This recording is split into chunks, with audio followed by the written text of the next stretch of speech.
Sure, here's an 800-word expansion of Scene 1, keeping the same premise and tone, without adding a heading. Dash dash dash. The rain had come quickly, sweeping in like a dark tide across the city. One moment the sky had been a dull gray, the next it broke open with a fury that turned streets into rivers and windscreens into foggy veils. Inside the cocoon of his Bentley, Julian Marks sat untouched by the chaos. The hum of the engine was quiet, the interior warm, scented faintly of leather and cologne. Outside, nature raged. Julian glanced at his watch. 6:48 p.m. The board meeting had run long, and he still had calls to return, numbers to review.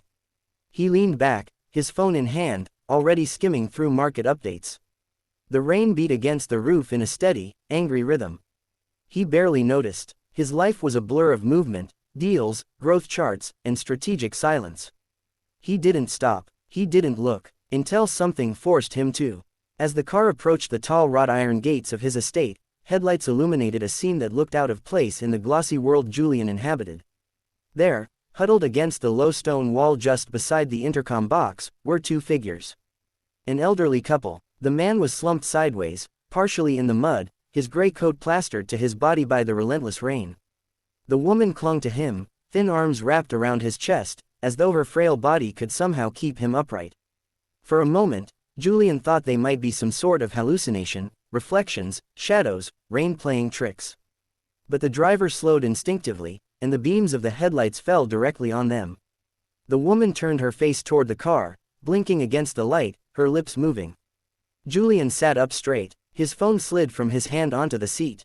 Something punched through the wall of detachment that normally shielded him from the discomforts of the world. "Stop the car," he said. The driver hesitated, then braked.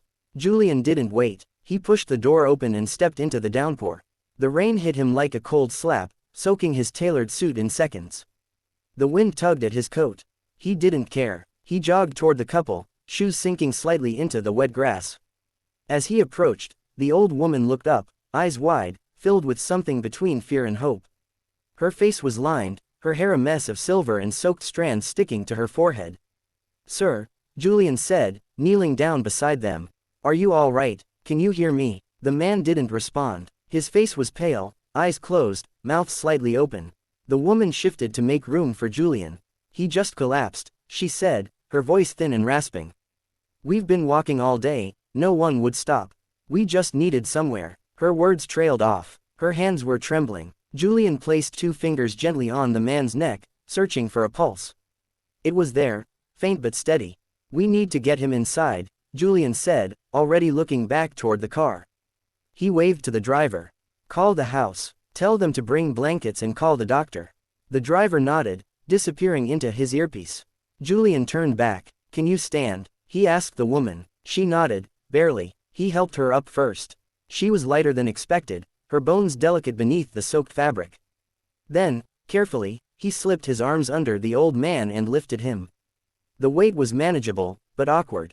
Still, he managed to carry him toward the car. The back seat was quickly rearranged. The man was laid across it, the woman beside him, clutching his hand. Julian stood outside for a moment, rain running down his face, suit clinging to him like a second skin. He looked down at them through the open door.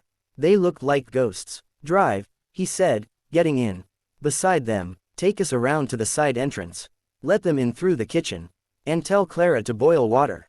The Bentley turned and rolled slowly through the massive gates, past the sculpted hedges and marble fountains, toward the mansion that loomed ahead like a palace from another world. Inside, lights flickered on in preparation. Staff moved into motion, summoned by the tone in Julian's voice, a tone they hadn't heard in a long time. Julian sat beside the couple, silent. The woman was murmuring to the man now, brushing wet strands from his forehead. Julian didn't understand the words. Maybe she was praying. As the car came to a stop under the awning of the side entrance, staff rushed out with towels and umbrellas, though Julian waved them away. He carried the man inside himself. The hallway lights flickered as the sensors caught movement. Warmth greeted them at last. The woman followed, clutching the elbow of a maid who tried to offer comfort. Her shoes squelched with every step.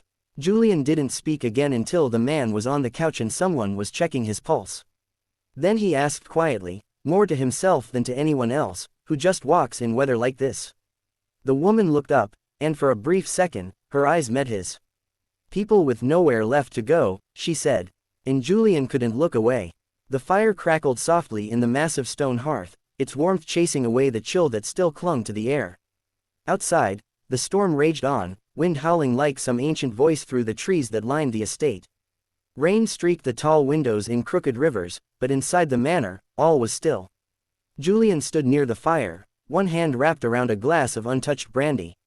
He hadn't changed out of his soaked suit. Water still dripped from the hem of his jacket, pooling quietly on the polished hardwood floor. He didn't seem to notice. Across the room, the elderly couple sat on the velvet settee that looked far too fine and far too out of place for them. Thick woolen blankets had been draped over their shoulders. Steam rose from the teacups in their hands. The doctor had come and gone, leaving a list of instructions and the reassurance that the man had suffered nothing more than exhaustion and low blood sugar. Food and warmth would do the rest. The woman, now mostly dry, sat upright, her back straight, her eyes watchful but no longer panicked. Her fingers curled tightly around the porcelain teacup, knuckles pale against the gold-trimmed edge. Julian watched them, silent. There was something clawing at the back of his mind, a pressure he didn't understand, something too familiar to dismiss, too strange to name. He finally spoke. "Why were you out there? In this weather?" The old woman glanced at the man beside her, her husband, who was now resting with his eyes closed, lips slightly parted in sleep. She turned back to Julian. "We were looking for someone," she said. He tilted his head slightly, trying to stay detached. "At the edge of a storm." She gave a tired smile, more of a shrug than anything else. "It's been a long journey. The storm came sooner than we expected. We didn't have anywhere else to go." Julian crossed to the low table in front of them and set his untouched brandy down. He crouched slightly, still keeping his distance. "You said you were looking for someone. Who?" Her eyes scanned his face then. Not with recognition, at least, not yet, but with the kind of scrutiny born from years of looking for truth in people's expressions. "Our son," she said. "He used to live around here." Julian didn't move. His breath held itself in his chest. "His name is Evan," she said quietly, as if the name itself might still echo through the walls. "Evan Marks. He left home years ago. We haven't heard from him in a long time." Julian's mouth went dry. He had not heard that name spoken aloud in nearly a decade. Not since the last time Evan had walked out of their lives, out of the family, the business, and all the expectations that came with the Marks name. Julian rose slowly, almost mechanically, and turned away, facing the fire again. Flames reflected in the glass of a nearby cabinet, flickering like memories he had buried deep. Evan, his younger brother, brilliant, rebellious, angry in ways Julian had never quite understood. Always questioning, always pushing. And one day, gone. Without a word, without a goodbye. He had assumed Evan wanted it that way. He hadn't thought much about where he'd gone, or who he'd left behind. Until now, he stared into the flames and felt the ache of something he couldn't name building behind his ribs. Guilt, shame, regret, it was too old and too tangled to separate. Behind him, the old woman spoke again. "We were never sure where he ended up. But we had one of his old letters, from years ago. This area was on the envelope.